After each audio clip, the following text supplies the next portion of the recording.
Okay, John, Plan B.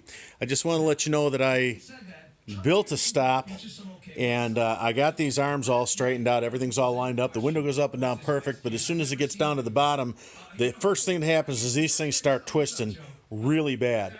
So what I did was, after taking it out, I actually called these people up. They're up by Winston-Salem, North Carolina, and I talked to Dusty, their guy out in the tech department, and described my problem. And he said, well, yeah, he says, what happens is this is made for a lot of different model cars and all that, and he says it's actually too strong for some, and it's not strong enough for others.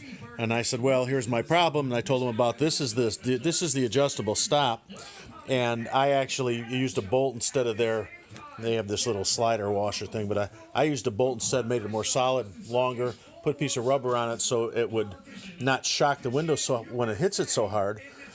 But even when it bent that, so I actually came out even further, and over here had a stop that would hit it here, and described it to him, and he said, yeah, that'll happen. He says, what you need to do is you need to get up and you need to stop the plate by the gear.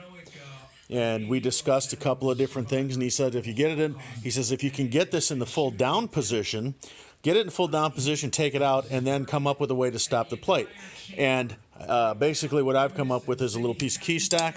I am going to weld this key stock on right there, so when this travels and the window's going down, this gear is going up, what's going to happen is it's going to go and it will physically stop the gear from moving, and it doesn't have enough arm to start twisting it up.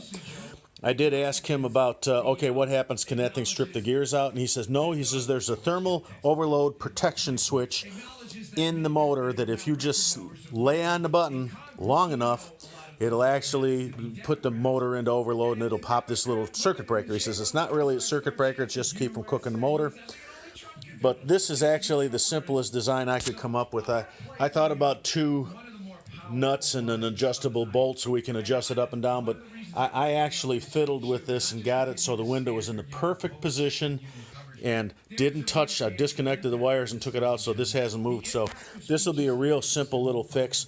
Now the up, I suppose I could do the same thing at the up. However, the up didn't seem to be given that much of a problem as far as overload goes. I think you just need to tell yourself or tell whoever's hitting the switch, hey, when it's up, get off the switch. Don't lean on the switch forever. So I'm going to go ahead and do this and try this and put it back in, and that's going to be today's Plan B fix. So see you later. Have a good one. Talk to you later. Bye.